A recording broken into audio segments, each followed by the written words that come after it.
You are violating people's rights. Why don't you talk about your human rights and stop just offloading everything? Well, this is a development conversation, so no, in the context of development. You are not the one to determine what conversation or what points to raise in any conversation. Don't scroll down. Let's watch this interesting interview together.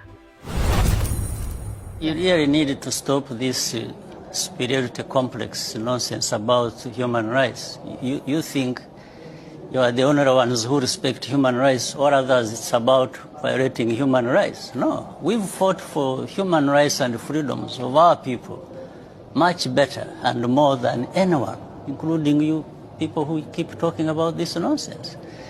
Where we have taken our country from and where it is now speaks for itself.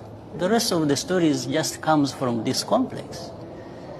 You know, these two worlds where there are people who know everything about human rights and all kinds of things, and another world where people are just people who don't know. But these are our human rights. It's not, when we respect the things we respect in our countries, it's not for you, it's not for anybody else, it's for ourselves.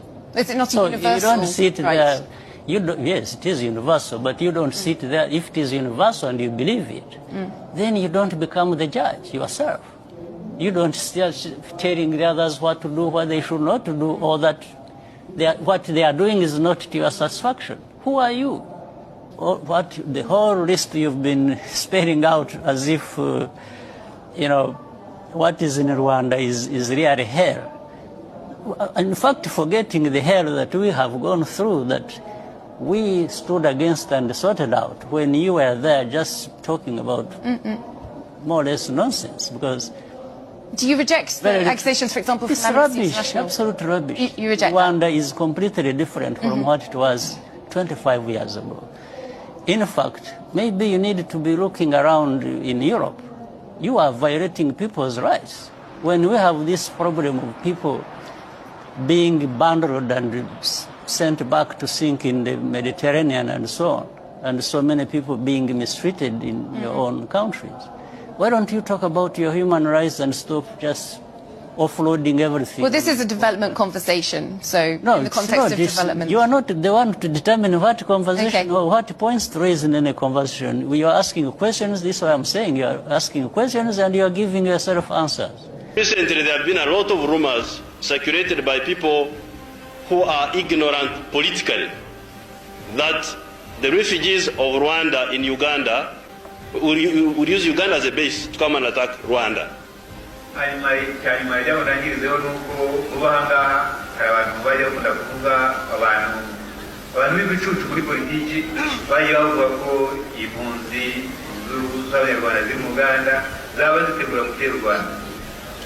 This is not possible, and it will not happen, and I like to assure all the people here that it will not happen at all. Kagame is actually one of Africa's biggest problems. Another story of Rwanda's brutal history, documented in detail by journalist Judy Reaver in her book titled In Praise of Blood, The Crimes of the Rwandan Patriotic Front. Reaver's extensive research documents another mass slaughter, a second genocide, one carried out by Kagame's army. On the program today, a feature interview with Judy Reaver. We'll also hear a perspective from Kigali, Rwanda, and from an international human rights advocate. But we begin with Judy Reaver. You argue in your book that there was not one genocide in Rwanda, but two. Tell me how. What does that mean? Two genocides. That's not the official history.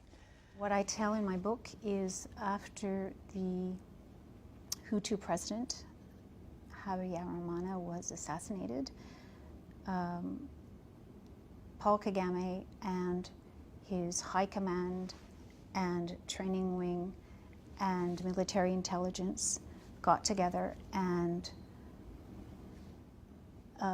sent out in the field groups of mobile forces. They did this clandestinely, and they started in the north where they were already present and in areas they had already seized, and they quickly proceeded to go down the eastern flank of the country to the south and then back up. April, as soon as the plane crash occurred, they seized territory rapidly, and behind the front, these mobile forces operated. What they did was they called Hutu peasants and Hutu community leaders to meetings.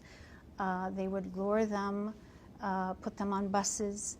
They took these people to mainly a place called Akagera Park, and they shot them and burnt the bodies there. So this was an elaborate scheme that was hard to see because, quite frankly, journalists were not in those areas.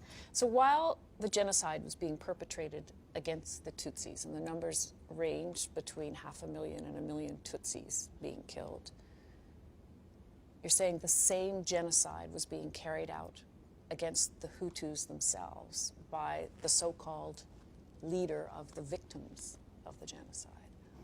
Yes. Leader of the victims that's contentious, or you know, I might disagree with that, but yes, that's what was happening.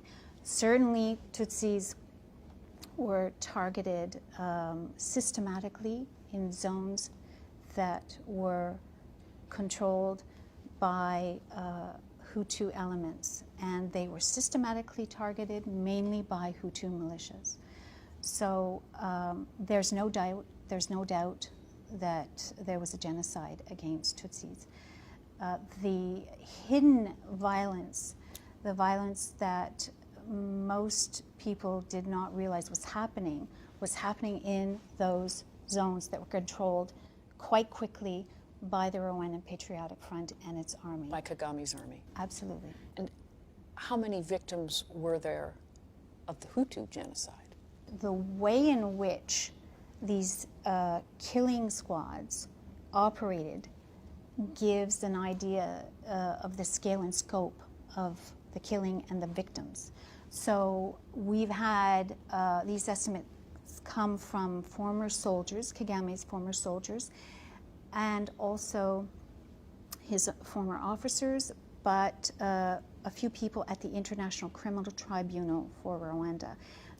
Investigators who looked at some of these killings, and they've said at least 500,000 Hutus would have been killed or more by Kagame's army during the genocide from April to July 1994 and in the months after.